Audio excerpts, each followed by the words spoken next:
क्या आपने कभी महसूस किया है कि रात को सोने से पहले आपका दिमाग अचानक तेजी से दौड़ने लगता है? एक ही बात बार बार बार बार और फिर वही सवाल, अगर ऐसा हो गया तो? लेकिन सबसे अजीब बात जानते हैं, ज्यादातर बार वो अगर कभी सच ही नहीं होता, फिर भी हमारा दिमाग उसे बार बार क्यों दोहराता है? क्या ओवरथिंकिंग सिर्फ ज्यादा सोचने की आदत है या इसके पीछे कोई गहरी मनोवैज्ञानिक वजह छिपी है? सच कहें तो ओवरथिंकिंग की शुरुआत सोच से नहीं होती, उसकी शुरुआत होती है अनिश्चितता से, और हमारा दिमाग अनिश्चितता को बिल्कुल पसंद नहीं करता।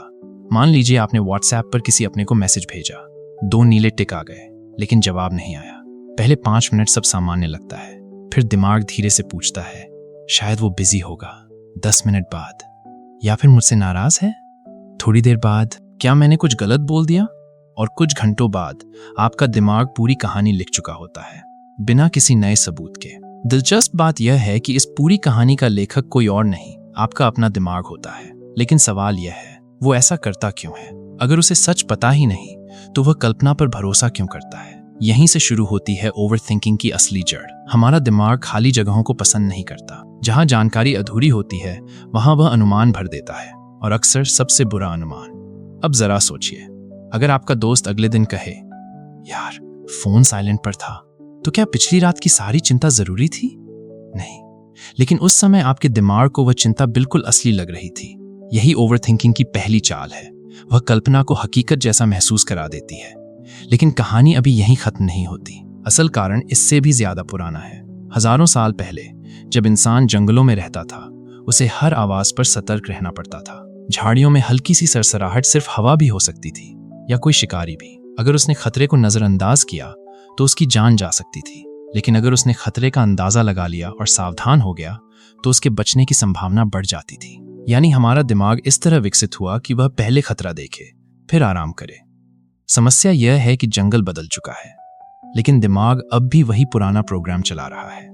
आज झाड़ियों में शेर नहीं छिपा, आज छिपे हैं रिजेक्शन का डर, लोग क्या सोचेंगे, रिश्ता टूटने का डर, नौकरी न मिलने का डर, या भविष्य बिगड़ जाने का डर। दिमाग इन भावनात्मक खतरों को भी उतना ही वास्तविक मानता है जितना कभी जंगल का शिकारी था। और यहीं एक साधारण विचार धीरे धीरे ओवरथिंकिंग में बदल जाता है। लेकिन अगर ओवरथिंकिंग सिर्फ सुरक्षा का तरीका है, तो फिर यही सुरक्षा हमें सबसे ज्यादा थकाती क्यों है? यहीं छिपा है इस पूरी कहानी का सबसे बड़ा मनोवैज्ञानिक रहस्य। यही वह सवाल है जो ज्यादातर लोग कभी पूछते ही नहीं। अगर ओवरथिंकिंग हमें बचाने की कोशिश करती है, तो फिर यही आदत हमें सबसे ज्यादा परेशान क्यों करती है? इसका जवाब हमारे दिमाग की एक पुरानी आदत में छिपा है। मनोविज्ञान में इसे नेगेटिविटी बायस कहा जाता है। नाम थोड़ा मुश्किल है, लेकिन इसका मतलब बहुत आसान है। हमारा दिमाग अच्छी खबरों से ज्यादा बुरी संभावनाओं पर ध्यान देता है। सोचिए, अगर एक दिन में 10 लोग आपकी तारीफ करें और सिर्फ एक व्यक्ति आपकी आलोचना कर दे, तो रात को सोते समय आपके दिमाग में कौन सी बात घूमती रहेगी? ज्यादातर लोगों के लिए वही एक आलोचना। क्यों?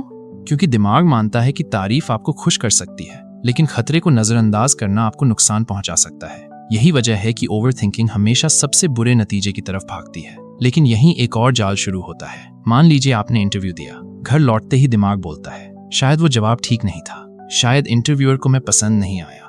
कुछ देर बाद, अब तो नौकरी मिलना मुश्किल है। ध्यान दीजिए, इनमें से एक भी बात का कोई सबूत नहीं है, फिर भी दिमाग उन्हें सच की तरह महसूस कराता है। यही है कैटास्ट्रोफाइजिंग, यानी छोटी सी अनिश्चितता को दिमाग सबसे बड़े खतरे में बदल देता है। लेकिन कहानी यहीं खत्म नहीं होती। अब दिमाग एक और खेल खेलता है। अगर आपने एक बार मान लिया कि मुझसे गलती हुई है, तो दिमाग उसी विश्वास को सही साबित करने वाले सबूत ढूंढने लगता है। इसे कहते हैं कॉन्फर्मेशन बायस। अब अगर कोई आपकी तारीफ करेगा, तो दिमाग कहेगा वो बस शिष्टाचार निभा रहा है। लेकिन अगर कोई हल्की सी कमी बता देगा, तो वही बात घंटों तक दिमाग में घूमती रहेगी। यानी दिमाग सच नहीं खोज रहा होता, वह अपने पहले से बने डर को सही साबित कर रहा होता है। और यही वह पल है जहां ओवरथिंकिंग एक आदत नहीं, एक चक्र बन जाती है। सोचना डर पैदा करता है, डर नई कहानियां बनाता है, नई कहानियां और ज्यादा डर पैदा करती हैं। फिर वही सोच, फिर वही चिंता, और फिर वही बेचैनी।